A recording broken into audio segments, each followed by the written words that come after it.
Hi hello నమస్తే అందరికీ welcome to my channel గన స్టోరీస్ వరల్డ్. ఇక స్టోరీలోకి వెళ్ళిపోదాం. ఇప్పుడు మీరు చదవబోతున్నారు మై బ్యాడ్ బాయ్ ఎపిసోడ్ 8. నేను బతిమిలాడే టైప్ కాదు అని తెలిసి కూడా ఎందుకే ఈ అలగడాలు అన్నాడు సీరియస్గా. ఛీ, నా బతుకు, కనీసం అలిగితే బతిమిలాడేవాడు కూడా కాదు వీడు. ఇంకో 4 ఎక్కువ తంతాడు, ఖచ్చితంగా అదే చేస్తాడు మొండోడు అనుకుంటూ ఇక కదిలితే నిజంగానే తంతాడేమో అని సైలెంట్గా నిల్చున్నా. టాబ్లెట్స్ కరెక్ట్గా యూజ్ చేయాలి అని నీకు తెలుసు కదా అన్నాడు. హా అన్నాను. మరి ఎందుకు వేషాలు వేస్తూ అందరినీ కంగారు పెట్టేస్తున్నావు? కరెక్ట్ టైంకి వేసుకోవాలి కదా అన్నాడు, అది కూడా సీరియస్గానే. వీడి నుండి సున్నితత్వం కోరుకోవడం నాది తప్పు అసలు. అది ఈ జన్మలో అయ్యే పని కాదులేండి. ఇంకా చెప్పవే అన్నాడు నేను సైలెంట్గా ఉండడంతో. ఏంటి, ఏం చెప్పాలి ఇప్పుడు అన్నాను. నేను నేను అడిగిన దానికి సమాధానం అన్నాడు కోపంగా. అరే, నాకు వేసుకోవాలి అని లేదు, ఏం చేయాలి? అవంతా చేదుగా ఉన్నాయి. మరి ఇప్పుడు నేను వాటిని వేసుకోకపోతే ఏమైంది? చచ్చిపోతానా? అంతే కదా. పోతే పోతాను, మీకేంటి బాధ అని అన్నాను. అంతే. నెక్స్ట్ సెకండ్ నా గొంతు పట్టుకున్నాడు వాడు చాలా గట్టిగా. ఎంత అంటే అసలు నాకు ఊపిరి కూడా ఆడడం లేదు. వాడి మొహం చాలా గంభీరంగా ఉంది. ఇక ఈరోజు నా చావు కన్ఫర్మ్ అనుకొని ఫిక్స్ అయ్యాను నేను. అంతలా ఉంది వాడి పట్టు. నా కళ్ళల్లోకి చంపేసేలా చూస్తూ, ఏమన్నావే, చస్తావా? నిన్నింత ఈజీగా పోనిస్తా అనుకున్నావా అన్నాడు. నేను ఆ మాట అన్నందుకు వాడి కళ్ళల్లో కోపం కాక మరేదో భావం కనిపిస్తుంది నాకు ఇప్పుడు. అదే ప్లేస్లో ఇంకా ఎవరైనా ఉంటే ఖచ్చితంగా చచ్చేవాళ్ళే వాడి కోపానికి. నిన్ను అంత త్వరగా నా నుండి ఎక్కడికి వెళ్ళనివ్వనే. ఎక్కడికి అంటే ఎక్కడికి కూడా. ఈ మాట గుర్తుంచుకో. ఆ యముడిని కూడా నీ దగ్గరికి రానివ్వను నేను అన్నాడు చాలా సీరియస్గా.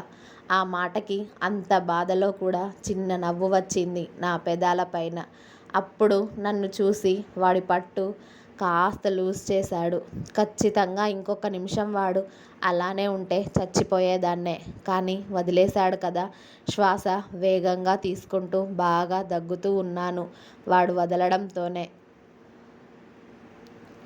ఊపిరి ఆడడం లేదు అస్సలు నాకు. నన్ను అలా చూసి వాడు 2 చేతుల్లోకి ఎత్తుకున్నాడు నన్ను. నేను వాడి కాలర్ గట్టిగా పట్టుకొని వాడి వైపే చూస్తూ ఉన్నా, వేగంగా ఊపిరి తీసుకుంటూ.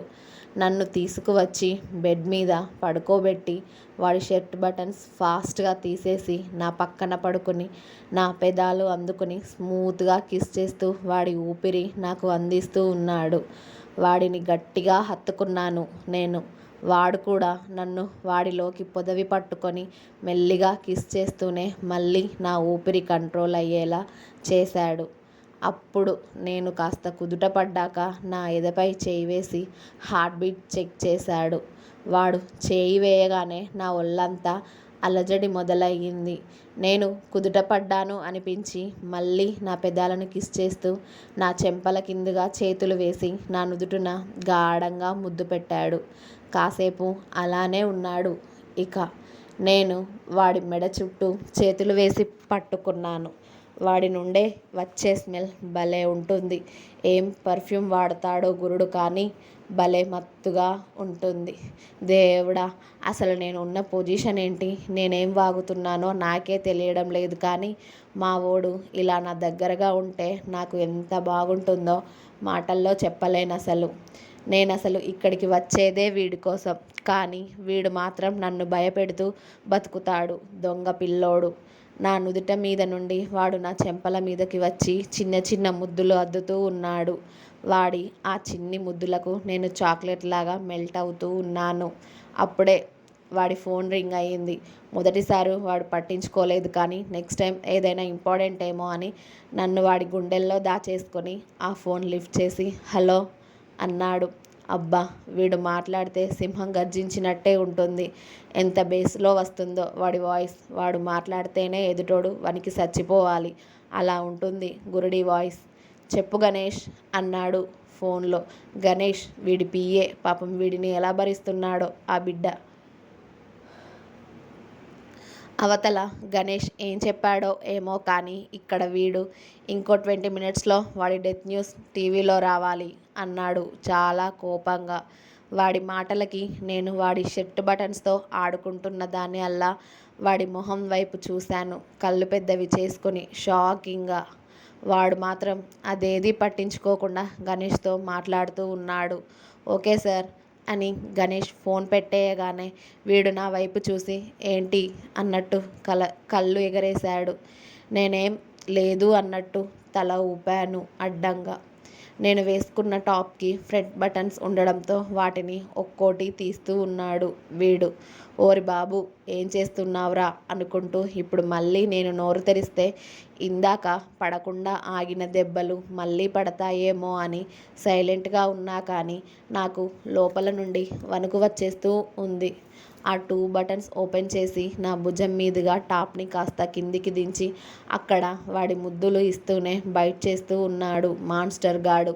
నొప్పి వాడే ఇస్తాడు, దానికి మందు వాడే అవుతాడు. ఏంటో వీడి వాలకం నాకు అర్థం కాదు ఈ జన్మకి. బావా అన్నాను నోరు తెరిచి మెల్లిగా.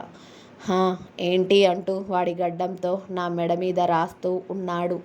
వదలరా బాబు, ఇప్పుడు నిజంగా సచ్చేలా ఉన్నాను అనుకుంటూ వదులు అన్నాను భయపడుతూనే.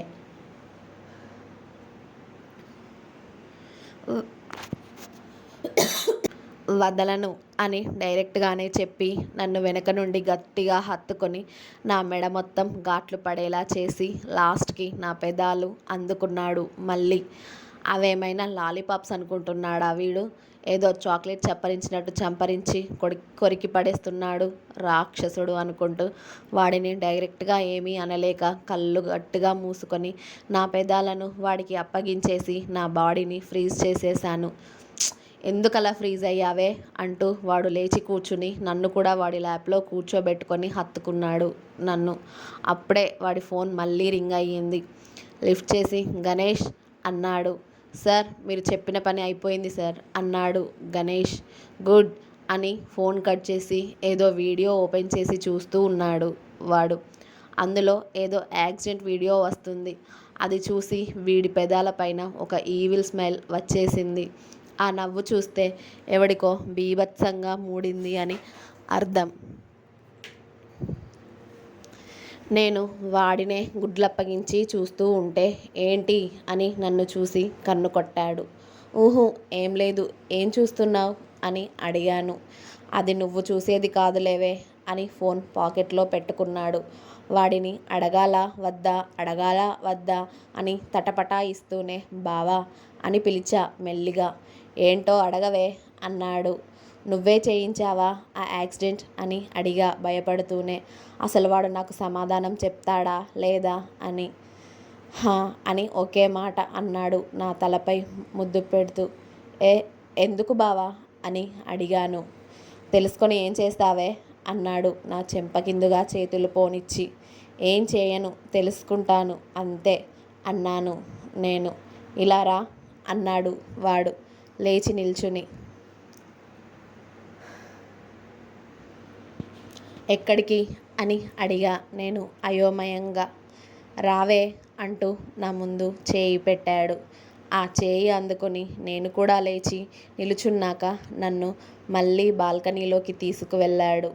వాడు ఏం చేస్తాడా అని చూస్తూ ఉన్నాను నేను. క్రింద నుండి కనిపిస్తున్న వాడి డ్రైవర్ గిరిని పిలిచాడు పైనుండే. హా సార్ చెప్పండి అని చేతులు కట్టుకొని మమ్మల్ని చూశాడు గిరి వినయంగా. ఇంకా కంప్లీట్ అవ్వలేదా అని అడిగాడు బావ. ఇప్పుడే రిపేర్కి తీసుకెళ్తున్నాను సార్, మీకోసం వేరే కార్ ఇక్కడ పెడుతున్నాను అని చెప్పాడు గిరి. ఓకే నువ్వు వెళ్ళు, నేను వెళ్ళిపోతానులే ఆఫీస్కి అని చెప్పాడు వీడు. అలాగే సార్ అని ఆ కార్ని గిరి బయటికి తీసుకువెళ్ళాడు. వాడేం మాట్లాడుతున్నాడో నాకు అర్థం అవ్వక ఏమైంది బావా, నన్ను ఎందుకు ఇక్కడికి తీసుకొచ్చావు అని అడిగాను.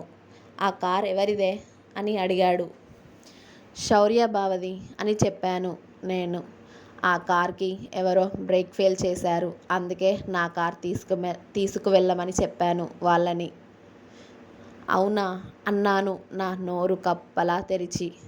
అవును అంటూ వాడు నన్ను వాడి మీదికి లాక్కొని నా చుట్టూ చేతులు వేసి పట్టుకొని నా నోరు మూసేసి, ఇంతకు ముందు నువ్వు చూసావు కదా యాక్సిడెంట్ వీడియోలో, వాడే అలా చేసింది, అందుకే వాడినే లేకుండా చేసేశాను అని సింపుల్గా చెప్పేశాడు గురుడు. వామ్మో, వాడెందుకు అలా చేశాడు మరి అని అడిగాను. అవన్నీ నీకెందుకే, నీకు ఉందే ఇంత బుర్ర, దాన్ని ఎక్కువగా కష్టపెట్టకు కానీ పద లోపలికి అన్నాడు. ఏంటో వీళ్ళ గొడవలు, ప్రాణాలు తీసుకోవడాలు ఏంటో అనుకున్నాను నేను. వీడేమో నెంబర్ 1 బిజినెస్ మ్యాన్, వీడిని చూస్తే అందరికీ మంటే. ఈ ఫీల్డ్లో తెగ ఫ్యాన్స్ ఉన్నారు మా వాడికి. ఒకరా ఇద్దరా, ఎందరున్నారో అలా డైరెక్ట్గా నవ్వుతూ మాట్లాడతారు. కానీ ఇదిగోండి వెనకాల ఇలా వీడిని ఏం చేయలేక ఇప్పుడు బావ చరణ్ బావ మీద పడ్డట్టున్నారు వెధవలు.